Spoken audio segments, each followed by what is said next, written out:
Lucas is a simple and intuitive portable device for external cardiac compressions. Lucas can be easily stored and carried in a backpack. Hold manual compressions. Backplate place. After the backplate is placed under the patient, it takes less than 20 seconds to stop manual compressions, connect the upper part of Lucas, and start mechanical compressions. In almost all situations, Lucas can provide effective, consistent, uninterrupted cardiac compressions in accordance with international guidelines. With Lucas providing compressions, rescuers have hands free for other life-saving care. It can be used by ALS and BLS responders out of hospital and by code teams, cath labs, and emergency departments in hospital. Use it to treat patients following the same protocols as for manual CPR. Lucas allows for effective compressions during patient transport and safety for both the patient and personnel. Now let's step through the basics of how to use it. The basic steps for using Lucas are: arrive, confirm cardiac arrest, and start manual CPR. Unpack Lucas and power it on. Assemble Lucas on the patient. Adjust and operate Lucas. Defibrillate and ventilate. Transport the patient. Lucas is very simple. This is the control panel. Here's the on-off button. Push it down for 1 full second to power on or off. When the green LED next to the adjust button lights up, you can adjust the suction cup like this to the correct start position for each patient. Use the pause button to set the start position for the suction cup. Press the active button for continuous compressions.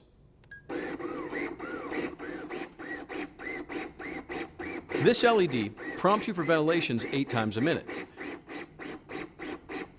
While Lucas is operating, the pause button pauses compressions with the suction cup up at the start position you set. Active 30 to 2 does 30 compressions, then pauses 3 seconds so you can give 2 ventilations. Again, there's an LED to prompt you and also an audio signal that alerts you just before each pause.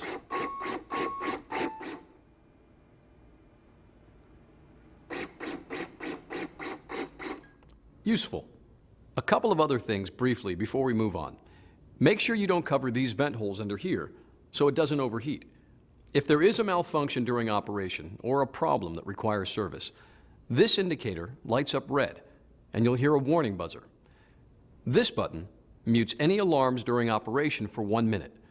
But when Lucas is powered off, you can hold this button down to see the battery status. You should learn the various warning and battery status indications. They're all in the instructions for use. Keep it handy in the bag. What you're watching for is a red or orange LED here, together with an alarm signal. That means you have a low, empty, or defective battery. You need to either change the battery or plug in external power. To change the battery, pop it out like this and put in a fresh one like this. You can plug in the external power supply here if you're using mains or car power. But remember, the battery must be in position for Lucas to operate, even if you use external power. To minimize interruptions, always have a charged spare battery available. Okay, let's go over the operation steps in detail. Just like with manual CPR, when you arrive at the patient, confirm cardiac arrest and start CPR according to your protocols. If someone is already doing manual compressions, offer to relieve them. Now get out Lucas. Put the backpack down with the top towards you like this and open the bag. It's easy. Before you take Lucas out of the bag, push and hold the on-off button until it turns on. It self-tests, and you see the green LED when it's ready to use. Assemble it on the patient. Get out the back plate. Stop compressions briefly and slide it under the patient's back. Stop CPR. If there are only 2 of you, one should support the head while both of you lift the upper body. Lay the back plate below the armpits like this. Clear the patient's arms away from the back plate at these latch points.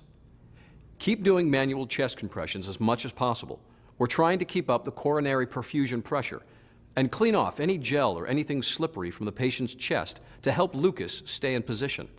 Lift the upper part of Lucas out of the bag by the leg handles and it springs open. Pull up on the release rings until the claw locks open. Okay, now click the closest leg onto the back plate. Keep fingers clear. Then stop manual compressions and lock in the other leg like this. Good. Pull up on both legs to make sure they are locked into the plate. That's very important. It's also important to make sure you position the suction cup correctly for effective compressions and to avoid serious patient injury or compromising the patient's circulation. Center it on the sternum with the lower edge of the cup just above the end of the sternum. That looks pretty close. Okay, you should be in the adjust mode. You can tell by the LED here. Use 2 fingers to lower the suction cup like this. You want the pressure pad inside the cup to touch the patient's chest, but without compressing the chest so it doesn't compromise circulation. But now we can see the edge of the cup is a bit below the edge of the sternum. We'll have to reposition the cup. Lift it back up like this and move Lucas by pulling on the support legs. Push the suction cup back down and there, that's better. Hold it there and push the pause button to set the upper limit of compression. Now you can take your fingers off of the cup. It's important to press the pause button before removing your hand from the suction cup. But of course, when Lucas is operating, your fingers should not be on or below the suction cup. If you want, you can mark the right position on the patient's skin like this. With a mark, you can easily see if the suction cup shifts and you need to reposition it.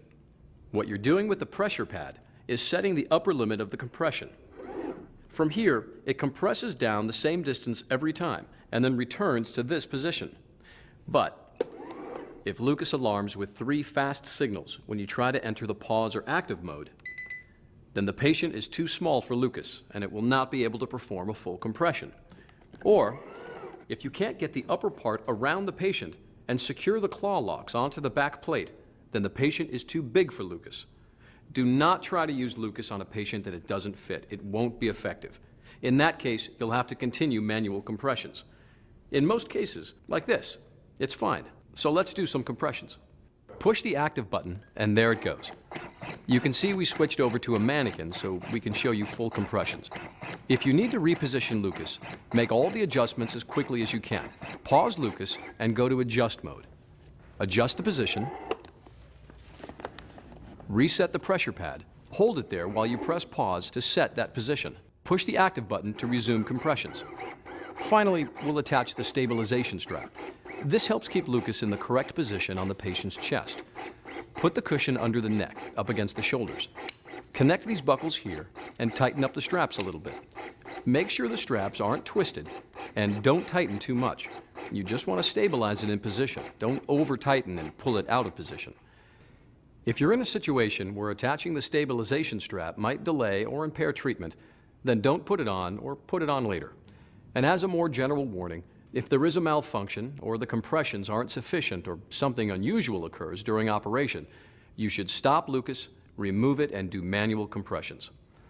Okay, defibrillation. You can defibrillate a patient without removing Lucas. Make sure defibrillation pads are adequately adhered to the patient's skin. Make sure no pads or wires are under the suction cup. If you arrive and the patient already has pads on, you might need to replace them or reorient them. During a rhythm check or AED analysis, you'll need to stop compressions. Push the pause button.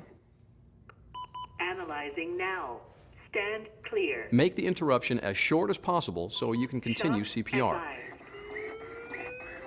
Use your defibrillator according to its manufacturer's instructions and your protocols. After the shock is delivered, verify the suction cup hasn't moved out of place. Readjust it if you have to.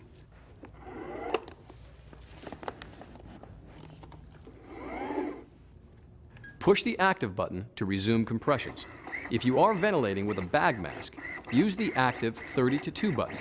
After 30 compressions, Lucas pauses for 3 seconds to let you deliver 2 breaths. Then it resumes compressions for 30 more. Once you have an advanced airway, like an endotracheal tube in place, you can switch to active continuous mode and deliver ventilations without pausing the compressions. When you transport the patient, you can secure their arms with these straps. This gets their arms out of the way while you work. Push pause to pause compressions while you're lifting the patient. At least 3 people should lift the patient and Lucas. Remember to support the patient's head even with the stabilization strap in place. Do not use the arm straps to lift the patient or the device. During compressions, make sure Lucas stays in the correct position and angle on the patient's chest. If this is not possible, push pause to pause compressions. All right, continue up. As soon as the patient is horizontal again, check the position of the suction cup, adjust it if you need to, and push active. Position's good. Check the placement. Turn it back on. Lucas on. During ambulance transport, the patient and rescuer should be secured. Just like with manual CPR, it's common for the patient to have bruising and soreness of the chest with the use of Lucas. Here are two other important procedures you need to know. If you need to change batteries while you're using Lucas, push pause. Swap in a charged battery, like this, and push active once you see the green LED here. Lucas can remember its settings for up to 60 seconds during a battery change. But if it takes longer than that, you'll have to readjust the suction cup on the patient's chest before you resume compressions. The same thing is true if you switch over to external power. And remember, you always have to have a battery in Lucas, even if it is plugged in. It won't run without a battery in it. Here's how you remove Lucas. Detach the stabilization strap. Push the on-off button for a full second to turn it off. Disconnect the upper part from the back plate with the release rings. Remove the back plate if the patient's condition allows. Clean Lucas as necessary before putting it back in the bag. Do not immerse Lucas in liquid because it can be damaged if liquid enters the hood. To change the suction cup, peel it off like this and throw it away as contaminated medical waste. Put the new one on like this. Make sure it's fully seated. Replace the battery with a fully charged one.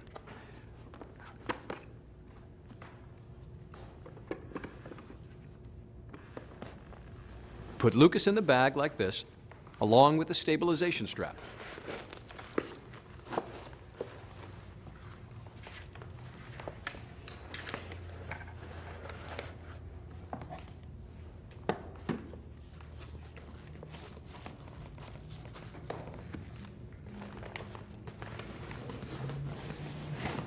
And that's basically it.